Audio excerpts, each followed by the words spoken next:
Senhoras, senhores, queridas irmãs, queridos irmãos espíritas, nossos votos cordiais de muita paz. Dentre os médicos escritores, destaca-se uma personalidade ímpar, nascido na Suécia, o Dr. Axelmante. No fim do século XIX, veio terminar os seus estudos em Paris, tornando-se uma das maiores autoridades médicas da capital francesa. Na década de 1880 a 1890, na Universidade de La Salpêtrière, quando o extraordinário fisiologista e anatomopatologista Charcot se dedicava às teses da hipnose, o Dr. Axelmante acompanhou as memoráveis sessões de terças-feiras, nas quais o eminente mestre levava uma histérica de nome Alcina da Normandia a estados alterados de consciência. A posteriori, o Dr. Axelmante criou a sua clínica numa das mais nobres avenidas de Paris, que era então frequentada pela nobreza europeia, pela burguesia do Grand Monde, e ali, respeitado, ele se tornou uma personalidade ímpar da cultura. Anos transcorridos, ele iria apresentar uma obra que se tornou best-seller na década de 1940, 1950. Tal obra, o livro de Saint Michele. Mais tarde, ainda fascinado pelo êxito retumbante da sua obra, ele publicou uma segunda, O que Saint Michele não disse. Mas a sua primeira obra deixou um rastro luminoso na literatura internacional, que deveria ser acompanhado por outros eminentes médicos que trouxeram para o conhecimento público as notáveis experiências dos seus consultórios. A personalidade, no entanto, do Dr. Axelmante, a mim, me parece paradoxal. Ele dizia-se ateu. Nada obstante, quando chegou à velhice, ele adquiriu uma grande vila que havia pertencido ao imperador Tibério em Anacapri, e ali remodelou-a, procurou retirar da intimidade das águas oceânicas as grandes peças que foram atiradas ao mar, e depois de reconstruir a vila aos tempos de Tibério, em um delírio ele dizia ser a reencarnação do mesmo imperador romano. É paradoxal, porque ele costumava dizer que não acreditava em Deus, e muito menos na criatura humana.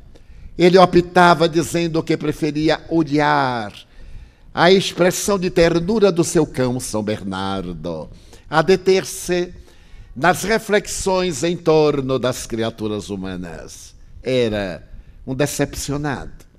Mas a grande jornada do Dr. Axelmante pode ser coroada com as suas narrações de beleza incomparável. Retiro do seu livro uma dessas narrações e conto-a ao sabor da minha própria emotividade.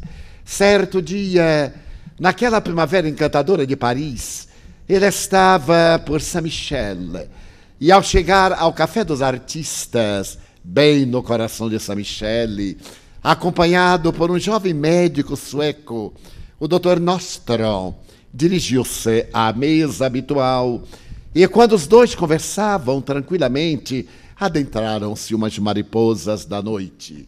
As damas noturnas, vestidas com as características da sua profissão, chapéus berrantes, cores provocadoras, indumentária própria e algazarra, aquelas 4 mulheres chamaram a atenção dos cavalheiros que ali se encontravam e das damas que se puseram a censurá-las, erguendo o sobrolho com a sua experiência natural perfeitamente compreensível.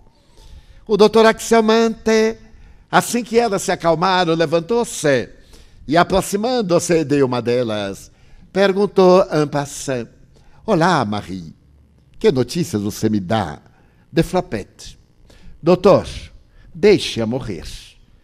O senhor não tem o direito de perturbá-la. Flopette agora morrerá. E nem mesmo Deus poderá impedi-lo. Deu uma gargalhada sonora.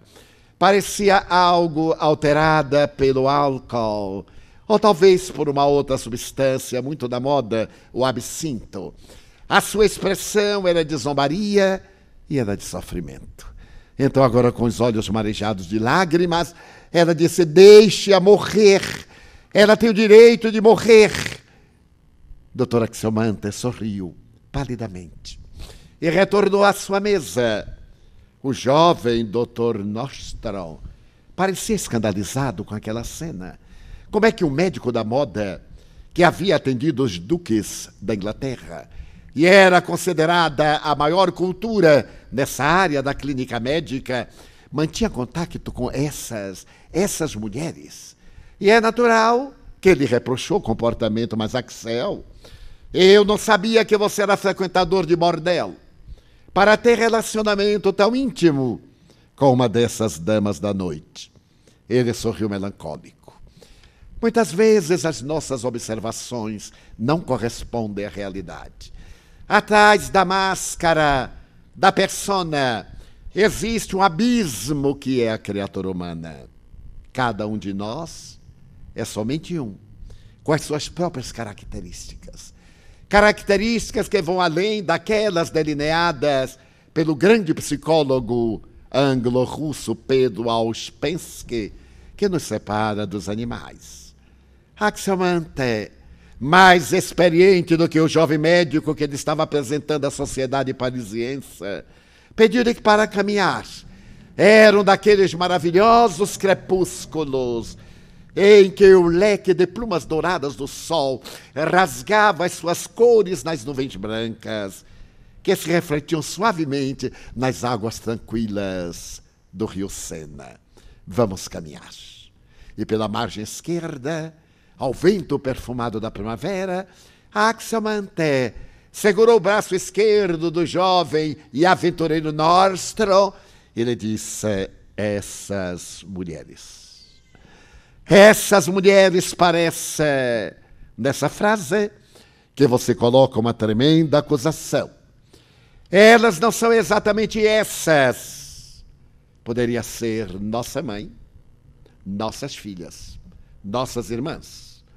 Então a colocação é muito severa. Eu conheci Flopette em uma noite do inverno passado. Como você recorda, eu sempre me dediquei a atender a crianças. Apesar do meu cepticismo religioso, eu amo a caridade.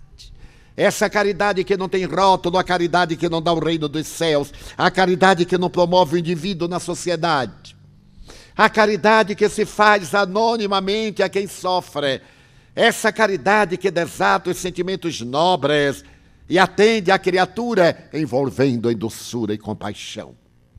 Naquela época, desde há muito, aliás, que eu venho atendendo ao abrigo de Santa Genoveva. Ali estão internadas crianças órfãs.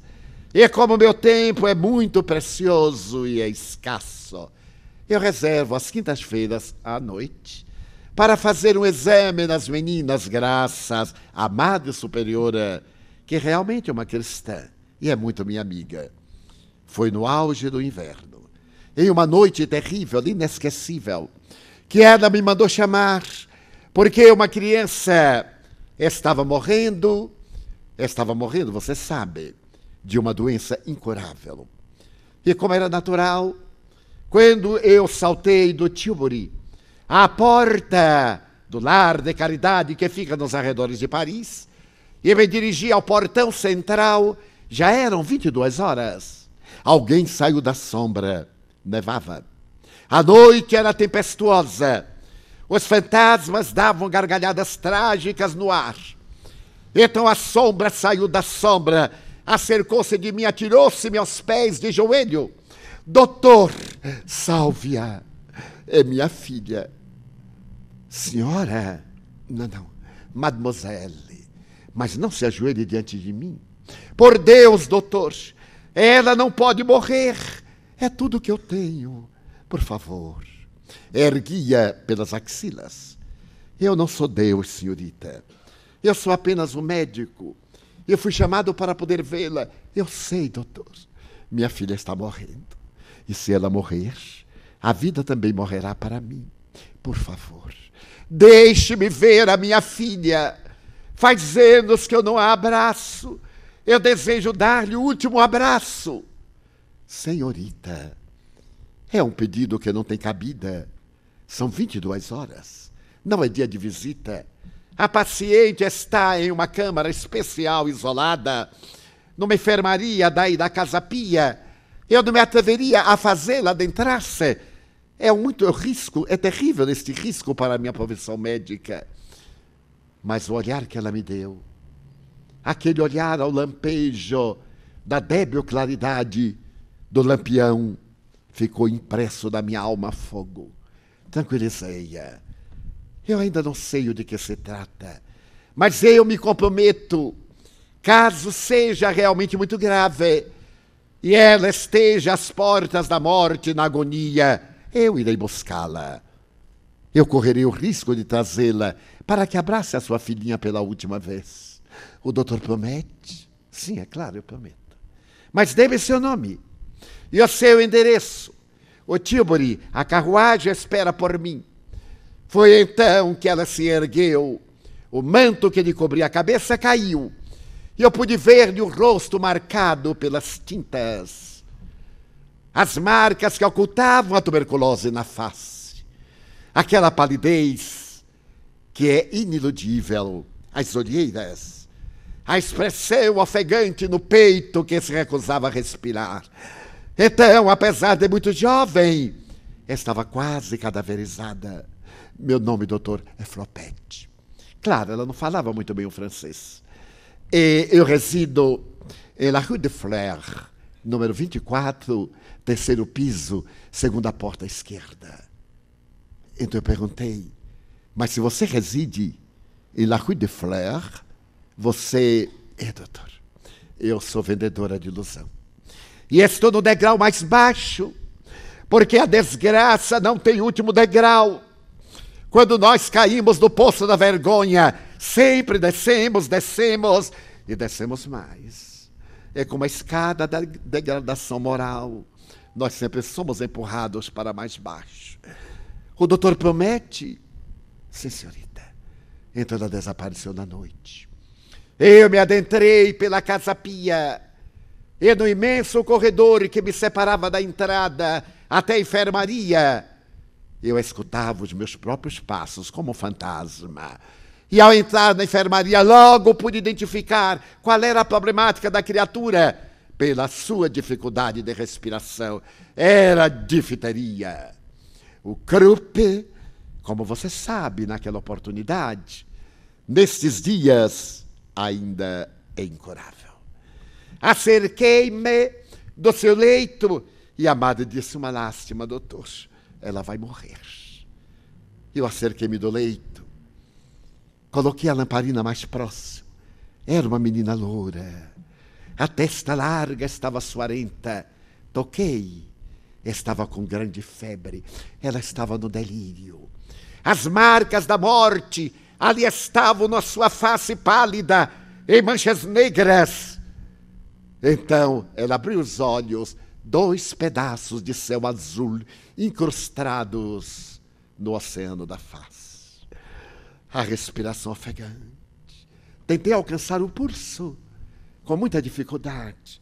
Foi então que eu me lembrei de sua mãe Flopete. Eu vi que ela ia morrer naquela noite. Então eu criei o estratagema.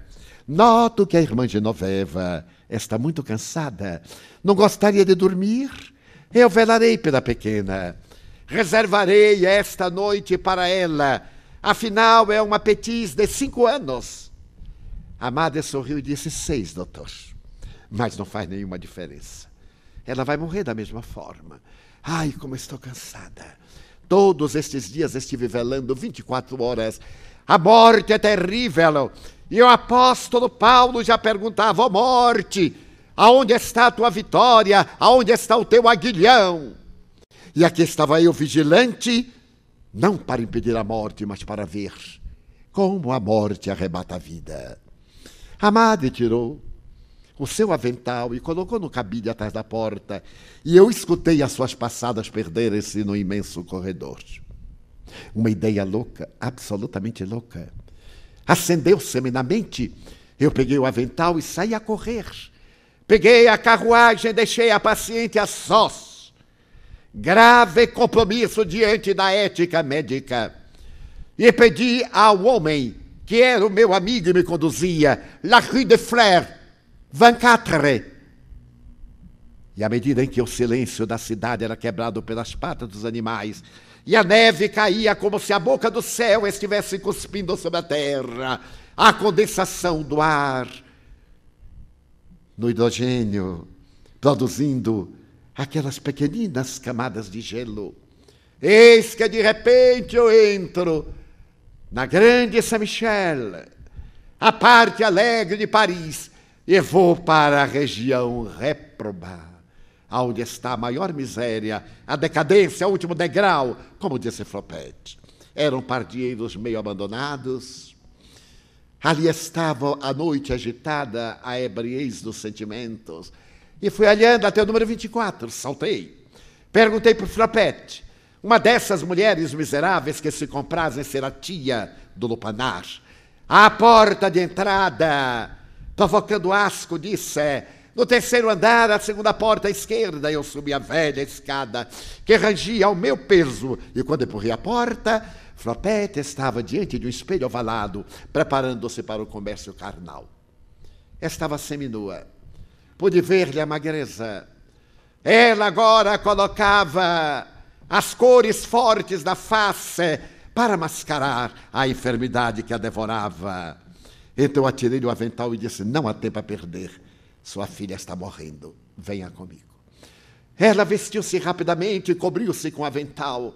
Colocou um lenço à cabeça e, trêmula, nervosa, começamos a descer a escadaria. E quando íamos sair, a velha, que se fazia caracterizar como a tia e protetora das mulheres equivocadas, pôs no braço forte 40 francos para dormir na rua. E as amigas de Flopete olhavam: "Ê, Flopete, conseguiu um cavalheiro!" Era esse o aspecto da noite parisiense na Rive Gauche.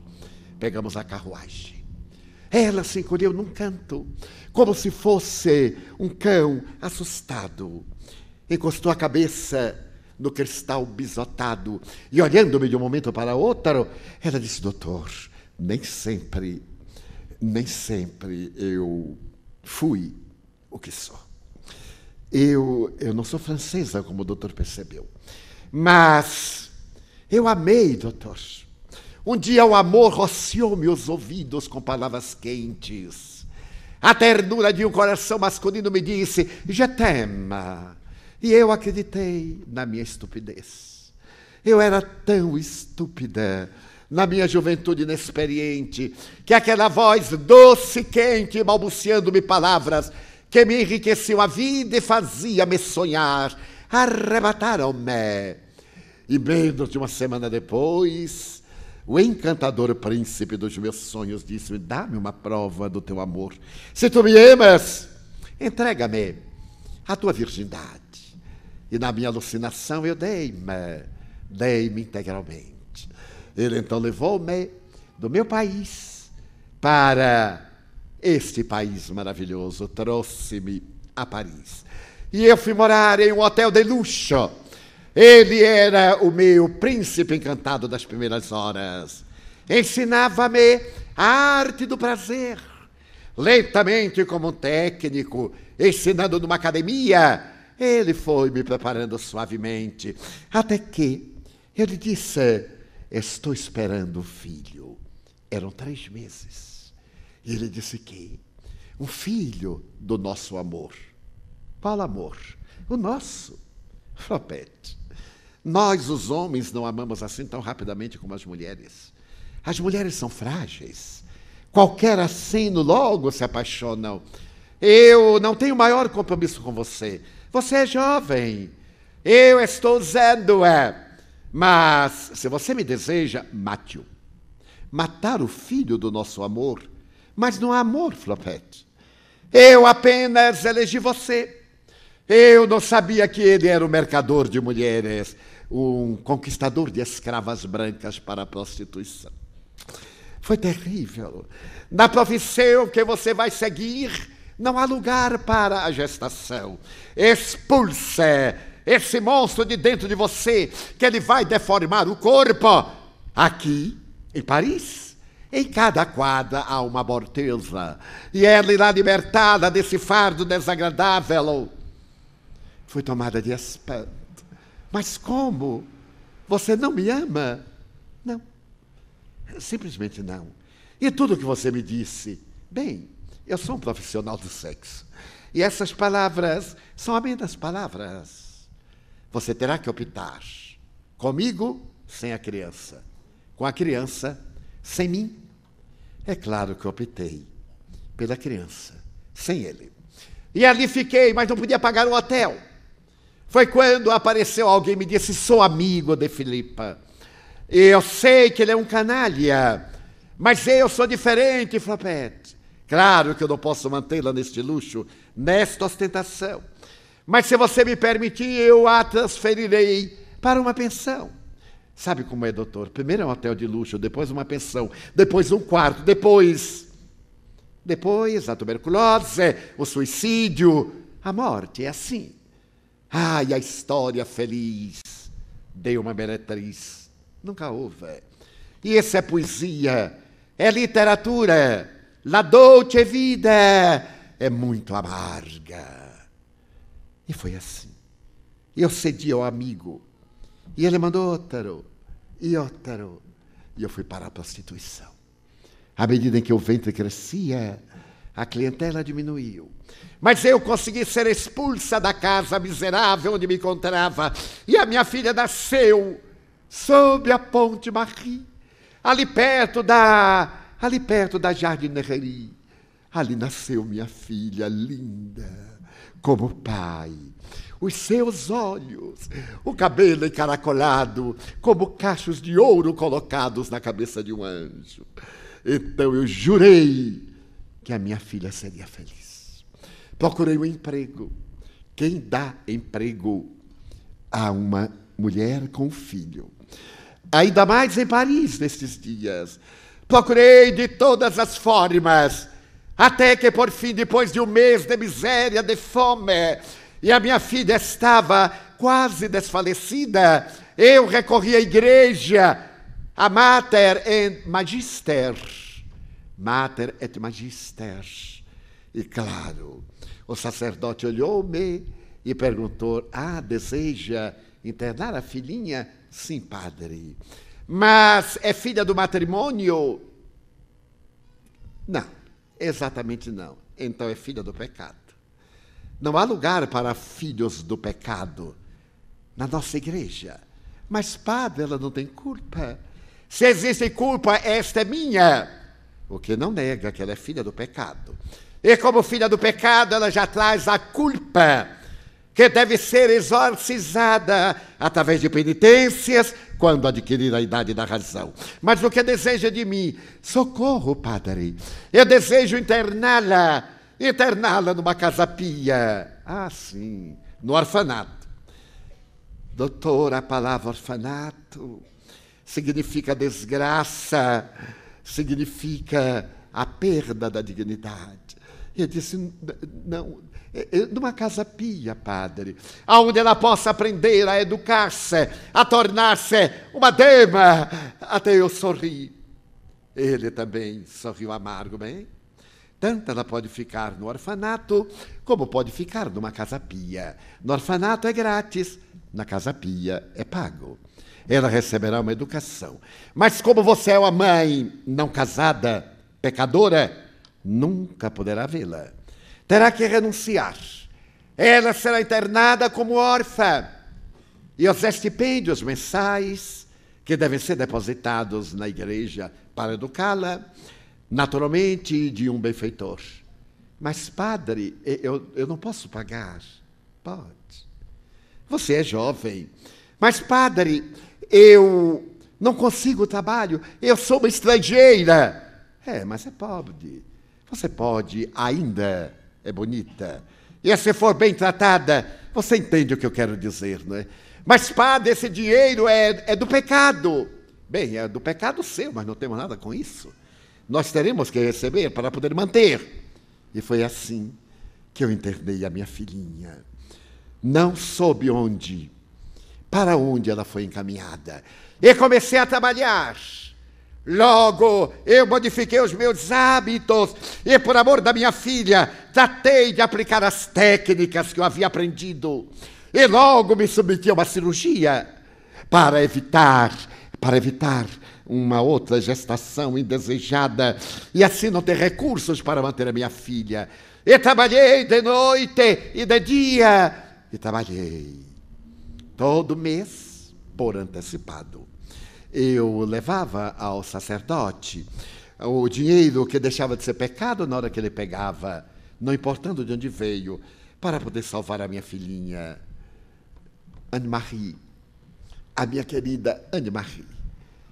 Mas eu tanto investiguei. Havia poucas casas pias em Paris, que um ano depois eu descobri onde ela estava. E consegui perceber que as religiosas, nas quartas-feiras, saíam a passear com elas no bairro. Então, eu pude identificar a minha filhinha no meio de todas e vesti-me com dignidade. Numa dessas quartas-feiras, eu esperei que elas saíssem com a religiosa e levei um saco de guloseimas de baile e disse: madre, para le petit enfant. Aqui está, madre, para as meninas. Mas que crianças lindas! Ai, que criança loura! E dei-lhe um beijo. A madre disse: faz muito bem, porque ela não tem mãe. A menina sorriu e agradeceu. E a partir daí, toda quarta-feira, quando elas estão brincando, eu me acerco dos seus corações e fico do outro lado. E através das guloseimas, elas vêm correndo. La bonne dame, la bonne dame. E então eu pego nas mãozinhas da minha filha. Tenho vontade de dizer: minha filha, mas eu irei destruir o seu futuro. Foi há pouco, ontem, que ele me mandou um recado dizendo que minha filhinha estava morrendo. Não a deixe morrer, por favor, doutor. Chegamos à porta da Casa Pia. Entramos. E à distância eu podia escutar os estertores. Se ele houvesse feito uma traqueostomia, possivelmente aquela respiração ofegante e dolorosa estaria diferente. Mas não havia tempo. Nós entramos no quarto, estava em penumbra, com a lamparina. A meninazinha estava desesperada. Eu acerquei-me, tomei-lhe o pulso que fugia do contato do meu dedo, a sudorese abundante, o colapso periférico. De repente a menina abriu os olhos desmesuradamente grandes, azuis. E a mãe do escuro disse: venha, beije-a. Ela está morrendo.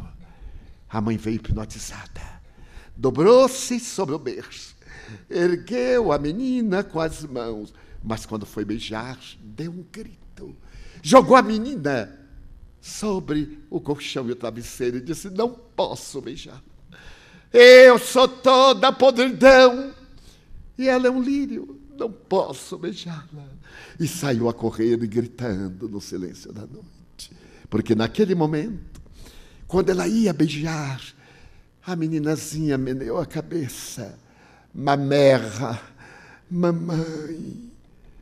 Foi então que ela deu o grito. Despertei a abadesa. A pequenina estava morta. Dei o atestado de óbito. No dia seguinte, participei do sepultamento ali mesmo, no pequeno cemitério da casa religiosa. Coloquei um cravo branco em homenagem à sua mãe.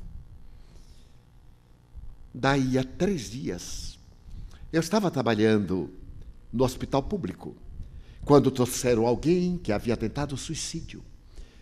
Houvera aberto o bico de gás no banheiro e foi salva, porque alguém chegou no momento, era um banheiro coletivo. Trouxeram. Eu fui chamado para fazer a respiração. Quando eu olhei, era a Flopete. Envidei esforços. E ela, por fim, pôde ser ressuscitada. Mas quando ela abriu os olhos e me viu, deixe-me morrer. Eu morri, doutor. Eu sou apenas um cadáver que respira. Flopete, você é tão jovem. Você não pode morrer. A sua filhinha morreu, é certo. Mas você pode viver. Você é tão jovem. E pela primeira vez eu vi que conseguia amar a uma mulher como nunca houvera amado até então. Aquela flor de lodo que saíra do pântano era nada mais do que um lírio imaculado que mãos degeneradas haviam despedaçado. Flopete, ela começou a chorar. 10 dias depois, eu me encontrava no outro hospital e trouxeram o corpo de alguém que se atirara sobre as águas geladas do Sena e estava tecnicamente morta. Chamaram-me para fazer o exame, retirar a água do pulmão, ressuscitar, e quando olhei, Flopete, nossos destinos estavam intercalados. Salvei-a! Foi um esforço hercúleo. Salvei-a. Ela me olhou. Não adianta, doutor. Estamos na primavera, nostro. Eu não soube mais notícias de Flopete. Agora, Marie acaba de me dizer que não tem mais jeito. Sabe por quê? Porque além da tuberculose pulmonar, ela está usando drogas químicas. Entregou-se ao absinto e a outras drogas e ninguém consegue arrancar desse abismo. Chegamos à porta do meu consultório. Olhei para Nordstrom, ele estava chorando.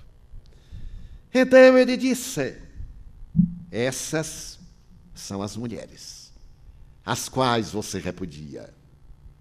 Bonne nuit, mon ami. Adieu. E então, Nordstrom desceu a Avenida Villiers. Aí encerra, em outras palavras, a narrativa do Dr. Axelmante. Faz 20 anos, eu me encontrava em Uberaba, em uma das tardes de sábado, nas quais Chico Xavier atendia a população de sofredores da Vila dos Pássaros Pretos. Era um dia de muito calor em Uberaba, e estávamos sob um telheiro, no qual ele lia o Evangelho e comentava para uma multidão, enquanto outros davam sopa, distribuíam pães. E Chico reservava-se a etapa final para distribuir moedas, poucas moedas, para as necessidades mais prementes da imensa fila de sofredores. Assim que ele leu o Evangelho, ele me pediu para interpretá-lo. E me disse a meia voz: meu filho, conte uma história real, comovente, que possa estar configurada nos dias da atualidade. Eu recordei-me do Dr. Axelmante e de Flopete e narrei a história. Narrei-a com a emotividade do meu coração e a ternura que devotava ao grande apóstolo da mediunidade. Ao terminar, Chico Xavier estava com a cabeça encostada na parede e longas, silenciosas lágrimas escorriam-lhe pelos olhos cerrados. Ele respirava suavemente, estava muito pálido, o que me despertou a curiosidade. Assim que ele foi recobrando a cor e descerrou os olhos, eu então perguntei, como discípulo que espera o apoio do professor: então, gostou? E ele me disse: Divaldo, você sabe como termina a história? Eu disse: sim. Aí, como escreveu o Dr. Axelmante? Ele disse: não é aí que termina a história, Divaldo. Eu estava tão comovido, acompanhando a narrativa do Dr. Axelmante ao Dr. Nordstrom, que Emmanuel, o guia espiritual, se me acercou e perguntou-me: Chico, você gostaria de voltar à velha Paris do começo do século e acompanhar o Dr. Nordstrom? Eu disse: para poder saber como termina a história de Flopete? Se for possível. Então ele me fez um desdobramento parcial e levou-me aos arquivos do pensamento terrestre. E como se estivesse numa sala cinematográfica, eu pude ver o Dr. Axel Mante despedindo-se do amigo e ele dizendo adieu, como se fosse despedir para sempre. Desceu a avenida e eu comecei a ler-lhe os pensamentos. O Dr. Nordstrom se perguntava: Flopete, Flopete, onde está Flopete? E voltou naturalmente à Rive Gauche, esteve na Rue de Flers e não encontrou informações. A partir dali, a sua vida girava em torno da história de Flopete. Aquela tarde, aquela noite, o dia seguinte, o terceiro dia, e de informação em informação, através de propinas a uns e a outros, ele veio saber que Flopete se encontrava atirada numa casa miserável nas margens do Sena, aguardando a morte, que certamente não ia demorar. Então o Dr. Nordstrom conseguiu chegar ao pardieiro abandonado e infecto. Subiu a escadaria apodrecida e num quarto, quase sem luminosidade, num colchão colocado no chão, ele viu cadaverizada, com repetidas crises de hemoptise, Flopete, que expirava. Ele ajoelhou-se, sentou-se depois, tomou-lhe as mãos cadaverizadas e falou-lhe em sueco. Ela tremeu e ele voltou a falar em sueco. E então ela começou a chorar. Flopete era irmã do doutor. E ele guardava uma grande mágoa dessas mulheres, porque Flopete havia abandonado Estocolmo, seduzida por um rufião para vir ser meretriz em Paris. A família ficou destroçada e ele, Nordstrom, jurou que jamais se utilizaria de uma mulher vendedora de ilusões e as odiaria todas, como sendo o seu repúdio à conduta infame da sua irmã. Não era seu nome Flopete, Ingrid, mas agora ela estava morrendo. E tomado de uma profunda compaixão, o Dr. Nordstrom lhe disse ternamente que viajasse em paz. Foi nesse momento que Flopete, quase sem o ar, pediu-lhe perdão. Perguntou se seus pais haviam-na perdoado. E ele disse: mamãe morreu, perdoando-a, dizendo que compreendia a sua loucura, a sua ilusão de menina. Então, chorando copiosamente, Flopete morreu. O Dr. Nordstrom carregou nos braços o cadáver da menina mulher e, chamando pessoas que o pudessem ajudar, tomou providências. Levou-a para um velório numa casa especializada e conseguiu um sepultamento digno no cemitério de Montmartre. É assim, meu filho, que termina a história de Flopete, que nem o Dr. Axel Mante soube, porque o Dr. Nordstrom nunca desejou contar-lhe, porque se sentia constrangido. Toda vez que você contar a história de Flopete, pode concluí-la com a informação que Emmanuel nos ensejou nesta tarde. A história de Flopete é inegavelmente a história da atualidade. A louca jornada na busca da ilusão. A necessidade de viver a labareda crepitante do prazer, que termina por consumir a mariposa que voa à sua volta para aquecer-se. Vivemos a hora do sonho, da fantasia, da busca dos 15 momentos de holofote, 15 minutos, de brilhar a qualquer preço, E embora a nossa seja considerada uma sociedade que tem alguns milhares de religiões, de denominações religiosas, já que nos Estados Unidos somente as religiões evangélicas são mais de 2.000 denominações. É uma sociedade sem religiosidade. Há o rótulo religioso, mas não há o sentimento de religiosidade. Porque o sentimento de religiosidade é o sentimento de transformação moral da criatura para melhor. A função precípua, essencial da doutrina religiosa de qualquer natureza é predispor o indivíduo para a sua vida imortal, porque todas as religiões preconizam que a vida é patrimônio da imortalidade. Entramos no corpo e saímos do corpo, mas não saímos da vida. Berço não é o começo da vida, é a porta de entrada do corpo. Túmulo não é a porta de saída da vida, é a porta de saída da matéria, porque continuamos na vida.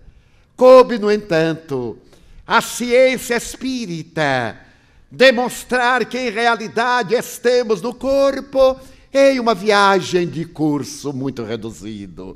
Por mais longa que se nos apresente a vida, ela é sempre muito curta depois que passa. Eu, às vezes, fico olhando pessoas que me relacionam há 50 anos. E quando as pessoas me dizem, como ontem uma amiga, Divaldo, nós somos amigos há 55 anos, eu me sinto estarrecido, porque 55 anos são meio século e mais 5 anos. E digo, meu Deus, como eu sou velho, como eu estou acabado, 55 anos. Então, naturalmente, olhei para a minha amiga, claro, ela estava mais acabada do que eu, é sempre assim. Mas eu não tive coragem de dizer, porque um amigo me havia confessado que somente existem 3 idades. Esse negócio de terceira idade já era. Agora é assim a nova classificação. A primeira idade, ou melhor, a infância e a juventude. Depois a idade adulta. E depois você está ótimo.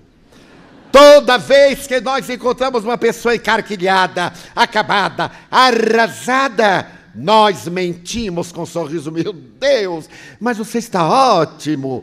E o outro acredita, porque ele vê sempre que quem disse está pior do que ele. Então eu me recordo, quando eu tinha 10 anos, eu olhava um homem de 25 e achava velho. Com toda a lealdade, dizia, meu Deus, como aquele homem já viveu 25 anos. De repente eu completei 25. E olhava o de 40 e dizia, não, eu vou morrer jovem, eu sou poeta. Imagine. E olhava o de 40 e de repente eu estava com 40 anos, sem me dar conta. Aí eu pulei para o de 50 e disse, não, meio século, olha como é grande, meio século. Eu não vou alcançar, eu vou morrer jovem. E um dia eu estava barbeando-me e me lembrei que era o dia do meu aniversário. Olhei a cara do espelho e disse, Divaldo, você completou. Eu nem quis olhar. Ai, meu Deus, 50 anos, não é verdade? Então eu me lembrei de 70. Disse, não, 50 anos até que eu estou regular. Agora 70, de jeito nenhum, imagina, arrastando os pés, aquela coisa horrorosa. Não, não. De repente, 70. Foi de surpresa, eu aí duvidei. Fui pegar o documento de identidade para conferir. Porque por dentro eu tinha 28, 29. Não era possível que eu tivesse 70. Mas aí aos 70 eu digo, é uma idade jovial. Aos 80 eu espero não chegar. Porque eu acho 80 anos horrível. Quantos anos você tem? Até pesa. 80. Coisa indiscreta. Pois bem, meus amigos, não é que há poucos dias, bem, já 2 anos quase, eu completei 80 anos. Chorei de alegria, porque eu estava com 80, graças a Deus. Então eu olhei o de 90 e digo assim, olá, boy, eu vou chegar aí. É a minha meta. Mas quando eu olho para trás, que alguém se atreve a dizer que é minha amiga há 55 anos, eu confesso que fico envergonhado. É uma coisa horrorosa, porque foi tão rápido. Eu me lembrei dela Quando eu vim ao Paraná a primeira vez, em abril de 1954, aquela moça linda, jovial, que me piscou o olho e que eu também pisquei. Agora eu precisava de colocar óculos para ver o que restou dela. Meu Deus! Então a vida tem um significado, tem um sentido psicológico. Qual é o sentido da vida? Carl Gustav Jung, o pai da psicologia analítica, diz: adquirir o estado luminoso, o estado luz, adquirir a individuação, esse estado de plenitude, não ter passado, não ter futuro, viver hoje. Quantos aqui vivemos amargurados de lembranças, de mágoas, de ressentimentos que nós atrelamos à nossa atualidade por um prazer mórbido de sofrer, de alguém que nos fez o mal e está sorrindo, e a gente conserva o mal que ele nos deu para ficar chorando? De maneira nenhuma. Não aceitar o mal dos maus é a política de uma vida junguiana feliz. Também não ter futuro. Ficar da expectativa: quando eu conseguir me casar, quando eu conseguir o bilhete da loteria. Não vai conseguir mesmo. Desista e alegre-se porque não conseguiu. Seja feliz como está, para poder ser feliz como é, na sua intimidade. Então a vida tem esse objetivo: fazer a ligação do eixo ego-self. Ser uma pessoa integral, que tem a alegria de viver. Teve problemas, mas problema é desafio. Só não tem problema o esquizofrênico. Ele não tem problema, ele é problema para os outros. Então ter problema é uma experiência evolutiva, porque o problema nos ensina a crescer, a desenvolver a capacidade de interpretação. É nesse sentido que a doutrina espírita nos equipa de valores para que resolvamos os nossos problemas. É muito comum nós querermos que os outros resolvam os nossos problemas. O que é que você acha? Eu vou me casar, é com o homem certo? Se ela que vai se casar não sabe, como é que o pobre do médium vai saber? Porque acha que o guia está ali e diz assim: diga que é, mas o guia também não sabe. Como é que ele vai saber? Ele nem sabe que é o namorado dela. Tirar do espiritismo esse fantasioso, esse imaginoso, esse sobrenatural. Porque o propósito da doutrina espírita é criar pessoas fortes moralmente, saudáveis, que entendem a razão de ser da vida. Eu estou sofrendo porque estou colhendo o resultado da minha sementeira. Mas eu somente prosseguirei sofrendo se optar por manter os meus propósitos negativos. Se eu semear luz, passarei por um dia de claro sol. Mas se eu semear névoas, eu prosseguirei com a ausência da claridade. Na Mansão do Caminho, nós recebemos, dentre muitas pessoas que nos foram ajudar, uma jovem da melhor sociedade baiana, rica, que se tornou espírita há 50 anos. E quando comecemos a cuidar de crianças órfãs, ela que frequentava a nossa casa, um dia me disse: Divaldo, eu gostaria de morar na Mansão do Caminho. E eu, sabendo que se tratava de uma moça de família quatrocentona, de antecedentes muito nobres, eu disse: mas nós não temos o mínimo conforto para uma pessoa como você. Aqui é um lugar onde nós, funcionários públicos, que estamos acostumados a ganhar muito bem, nos alojamos e passamos até melhor do que em nossas casas. Tentei dissuadi-la e ela me disse: se você me aceitar, nunca se arrependerá. Naturalmente, na minha casa eu tenho o máximo de conforto, mas eu quero fazer uma experiência nova. Eu desejo preencher o meu vazio existencial com amor ao meu próximo. E foi um grave problema familiar, porque os seus genitores não podiam conceber que a sua filha ia entregar a vida a cuidar de órfãos, de afrodescendentes, de crianças abandonadas, atiradas na lata do lixo.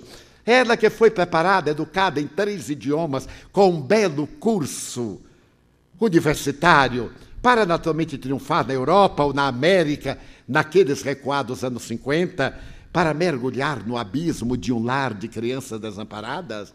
E ela arrostou as consequências. Ela teve um diálogo muito grave com sua mãe e disse-lhe: se eu por acaso desejasse ligar-me a um homem rico e poderoso, você não teria preocupação com a questão moral, porque ele era rico e poderoso. Mas eu desejo ligar-me a algo que me preenche a alma e me faz feliz.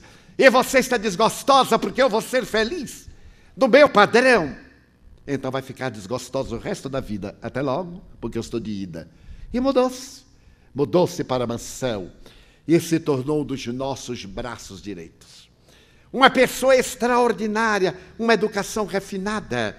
Quando ela veio para as nossas refeições, na mesa em que nós diariamente nos sentamos, ela se tornou a nossa orientadora educacional. Porque, coitados, os funcionários públicos do IPASE, do Correio, nós sentávamos à mesa como operários mais modestos. Era aquela volúpia para começar e terminar antes que o outro acabasse com o que estava no prato. Era então aquela volúpia, e ela refinada, a francesa, primeiro a salada, depois isto, depois aquilo. Com o tempo nós a corrompemos, graças a Deus. E ela passou a misturar tudo para facilitar. Mas a verdade é que se revelou uma dama amada pelas crianças. Realizou um trabalho nestes mais de 50 anos notável. De repente, uma jovem portadora de saúde, mas uma saúde rígida, ela teve uma dor muito forte e foi internada de emergência. Foi feita uma cirurgia, possivelmente não exitosa, porque logo depois veio um volvo, consequência possível da movimentação na área intestinal, e ela começou a expelir bile sem cessar. E foi necessário fazer uma segunda cirurgia, e de imediato uma terceira cirurgia, e ela contraiu infecção hospitalar. São passados 5 meses de um calvário inimaginável. Lúcida, em todos os transes de 5 meses, na mesma posição, começaram as caras nos pés. Foi necessário fazer-lhe traqueostomia, depois de entubá-la demoradamente. E ali, o seu exemplo de espírita. Quando nós a visitamos, o fazemos diariamente quando estamos na Mansão do Caminho, e todos nós vamos ao hospital, cada qual no horário para dar-lhe assistência total e absoluta, ela não apresenta uma queixa, uma reclamação. Jamais perguntou por quê. Ela sabe por quê. Porque nós colhemos o que semeamos. Deus é justo. E nenhum de nós experimenta algo a que não façamos jus. Então, aplicando-lhe um passo um dia e desejando confortá-la, ele disse que bom, que estes últimos 50 anos são de edificação. Mas alguém me perguntou: mas Divaldo, ela trabalhou tanto para o bem e Deus fez isto com ela, como se Deus fosse um moleque da esquina, caprichoso, venal. Eu digo: mas você não tem o menor conceito de Deus. Esse é um Deus antropomórfico. As leis soberanas da vida concederam-lhe 50 anos de realizações positivas. E por mérito é que ela ainda está no corpo, expungindo os últimos débitos para talvez não voltar mais à indumentária carnal. Não é Deus quem faz, somos nós. E estando viajando para lá e para cá, sempre que eu retorno, corro para vê-la. Ela ficou impossibilitada de falar, de se comunicar por escrito. E quando novamente pôde recomeçar a falar, a primeira coisa que me disse: que data é amanhã? Eu disse: tal data. Não esqueça que amanhã é o aniversário de nossa irmã fulana de tal. Porque era ela que me dava as dicas na função de dedicada servidora da secretaria de nossa casa.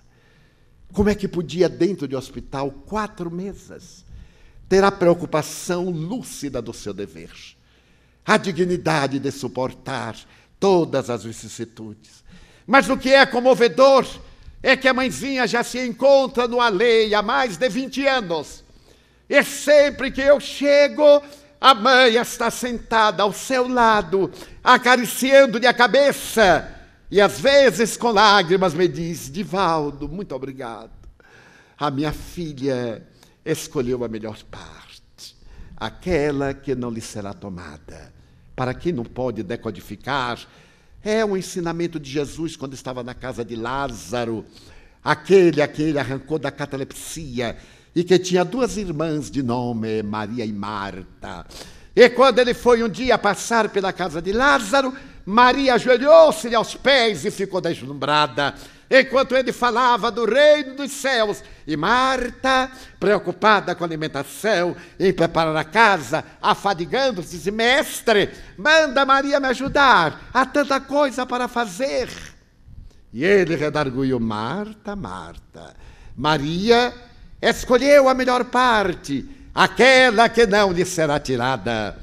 Maria havia escolhido o reino dos céus, identificar a vida futura, porque esses trabalhos comezinhos são de toda hora, de todo momento, até o instante de encerramento da jornada terrestre.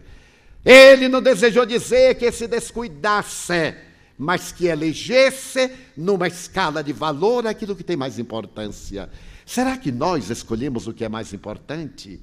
Será que nós temos estabelecido os itens valiosos da nossa existência? Atormentamos-nos porque não podemos comprar um par de sapato. Ficamos com mágoa porque não podemos ir ao cabeleireiro.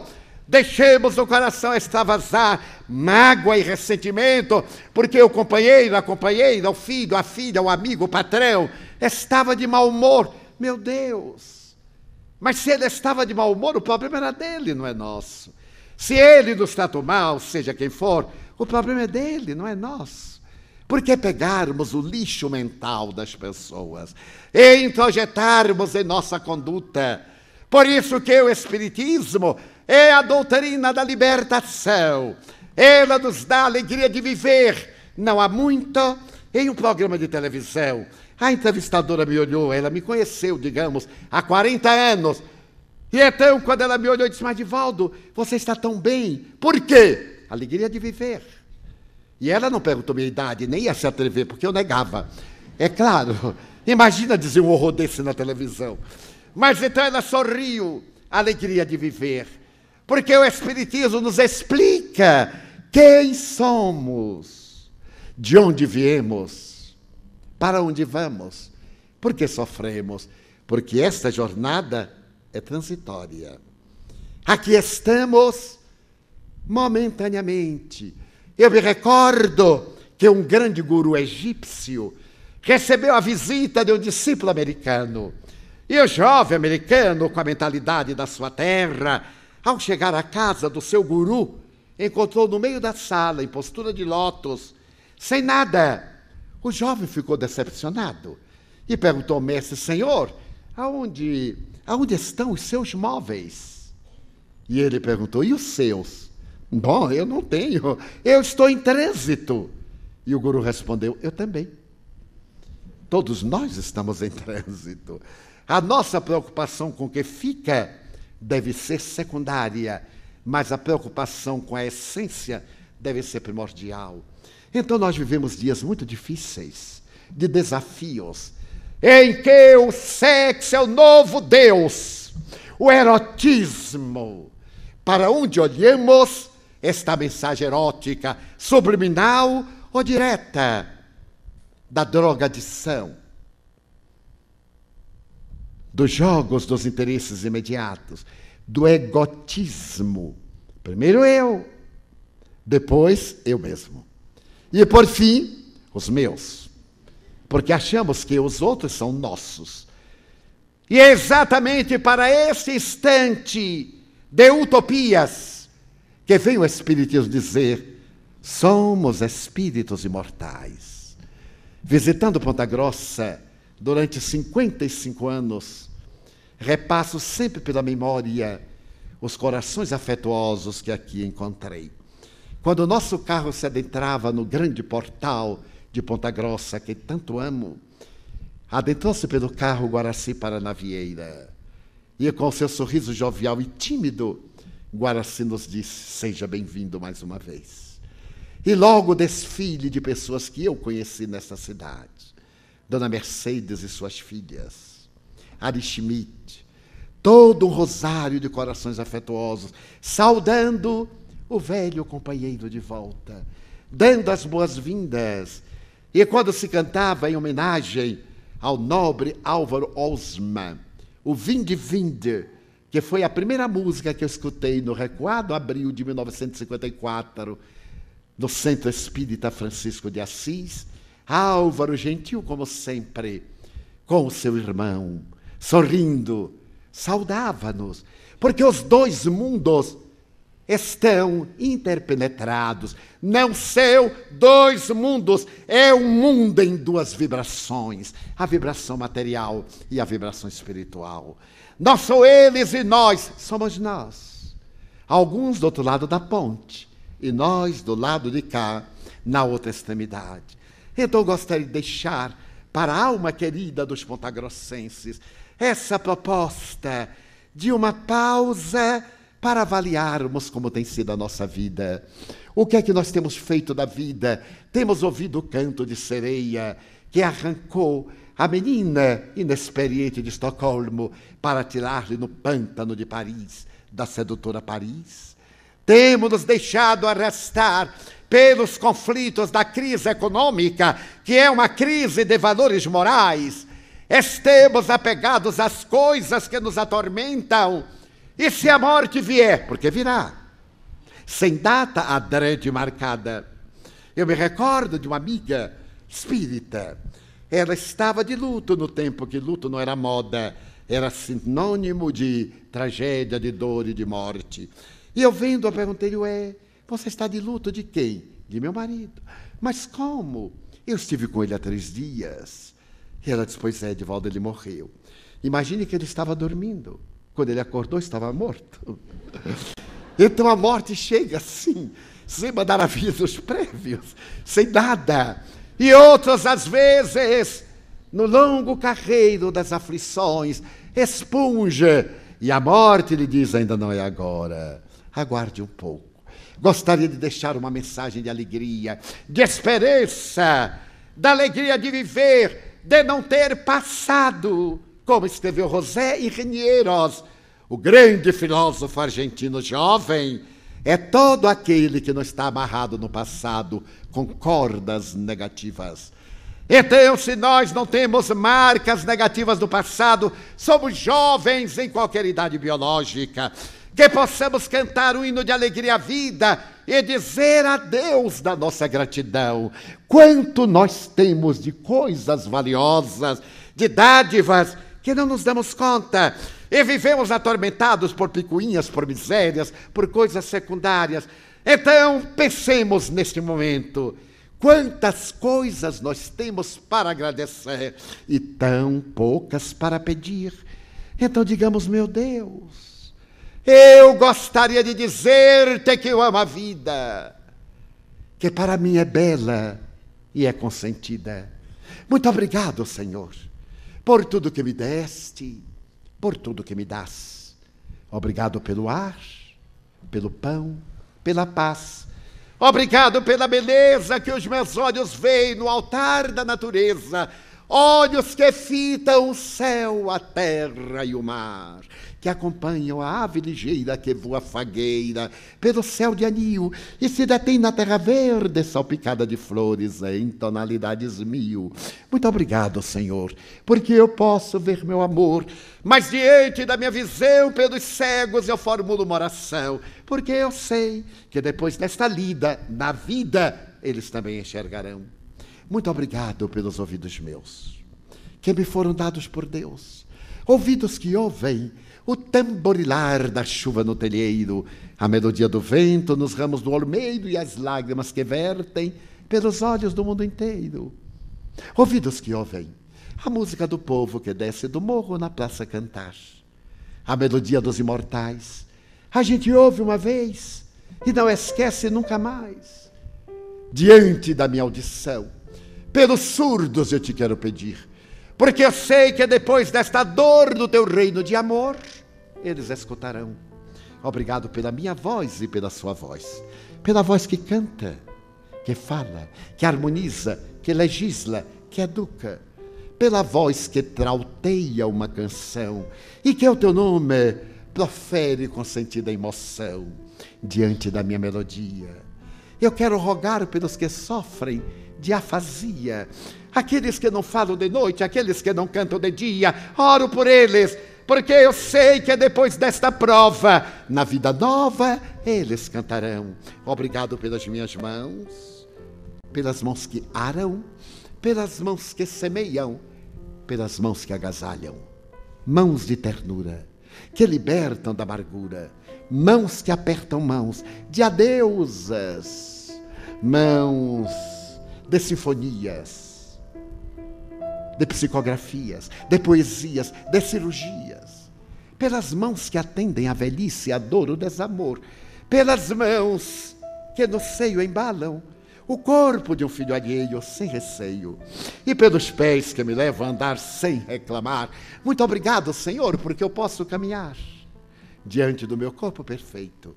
Eu te quero louvar, porque eu vejo na terra aleijados, amargurados, amputados, paralisados, que se não podem movimentar. Eu oro por eles, porque eu sei que depois desta expiação, na outra reencarnação, eles também bailarão.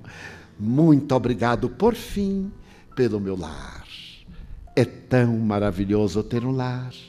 Não é importante que esse lar seja um duplex, uma mansão, uma favela, um ninho, um grabato de Douro, um bangalô, uma casa no caminho, ou seja lá o que for. Mas que dentro dele exista a figura do amor. Amor de mãe ou de pai, de mulher ou de marido, de filho ou de irmão. A presença de um amigo, alguém que nos estenda a mão, pelo menos a companhia de um cão, porque é tão doloroso viver na solidão.